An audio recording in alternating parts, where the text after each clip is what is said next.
Selamat datang di novel Maudi. Ini adalah kisah Aditya, anak bos besar yang berpura-pura miskin. Episode 389. Jika seseorang benar-benar mempunyai niat membunuh, dia bisa melihat niat membunuh di matanya. Inilah yang terjadi pada Aditya saat ini. Martin dapat melihat bahwa Aditya sepertinya sangat ingin membunuhnya. Sekarang kamu, apa yang kamu inginkan? Punggung Martin terasa dingin. Dan dia duduk di tanah, lalu mundur. Berusaha menjauh dari Aditya. Aku ingin mengirimmu ke neraka. Aditya berkata dengan suara muram.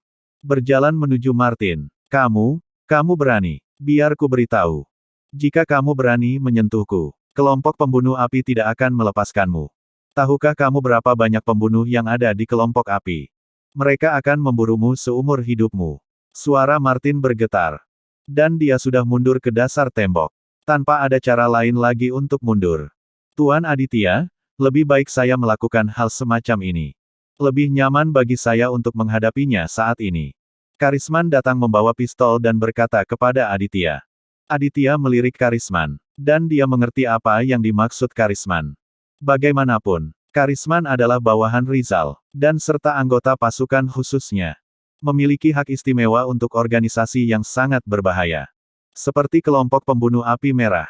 Rizal dan anggota pasukan khususnya memiliki hak untuk mengambil tindakan khusus, termasuk membunuh orang-orang ini di tempat. Meskipun Ruben dan Martin tidak boleh dianggap sebagai orang klan api merah. Jika ayah dan anak tersebut bercampur dengan klan api, mereka dapat dianggap sebagai kaki tangan kelompok pembunuh klub api. Baiklah, aku akan menyerahkan keluarga Martin dan putranya padamu. Aditya berkata dengan tenang, meskipun nadanya sangat tenang. Kata-kata Aditya tidak diragukan lagi. Menghukum mati Ruben dan Martin. Martin hanya mengira, Aditya hanya menakutinya dan tidak berani membunuhnya. Tapi sekarang tidak peduli, betapa tidak mengertinya Martin. Dia bisa mengerti bahwa Aditya serius.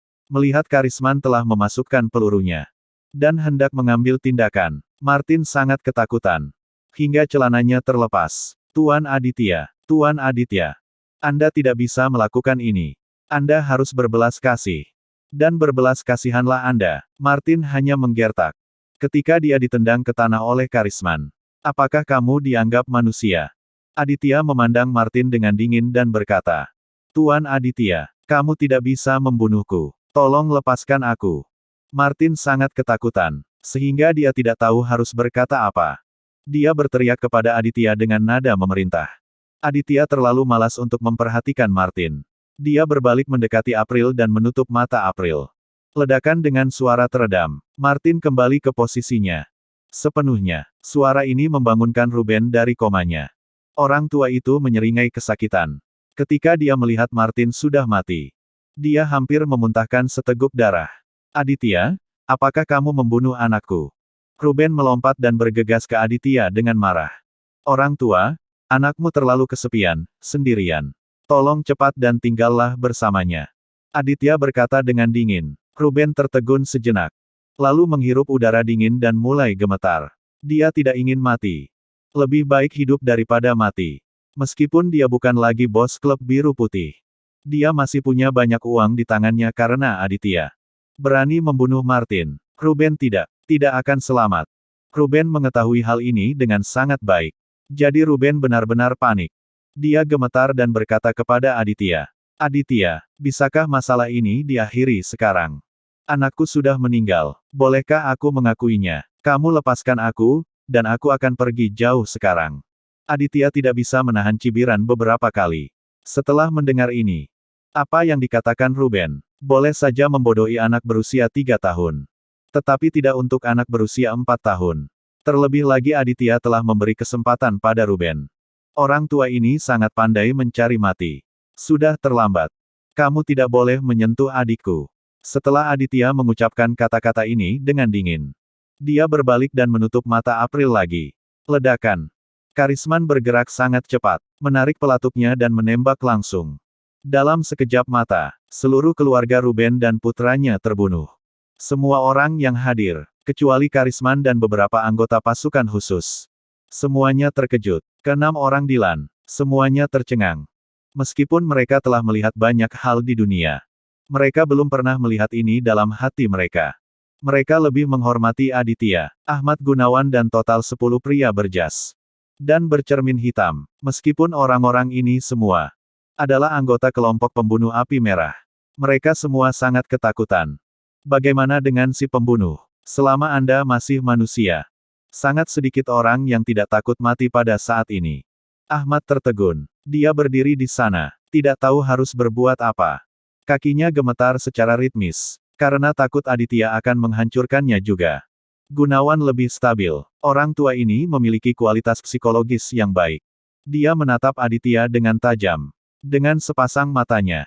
Lalu, gelap saudaraku. Apa yang terjadi? Jangan tutup mataku. April menyadari bahwa seseorang mungkin telah meninggal. Dan dia sangat cemas. Tidak apa-apa. Aditya menghibur April. Dan kemudian melambai kepada 6 anak buah Dylan. Menunjukkan bahwa mereka harus membawa April keluar dari ruang bawah tanah terlebih dahulu. 6 anak buah Dylan bergegas, dan mengantar April keluar dari ruang bawah tanah. Tanpa membiarkan April melihat ke belakang, Karisman memimpin anggota tim pasukan khususnya untuk mengawasi anggota kelompok pembunuh api merah. Karisman cukup akrab dalam menangani sampah ini. Tuan Aditya, Anda telah menyelesaikan musuh Anda.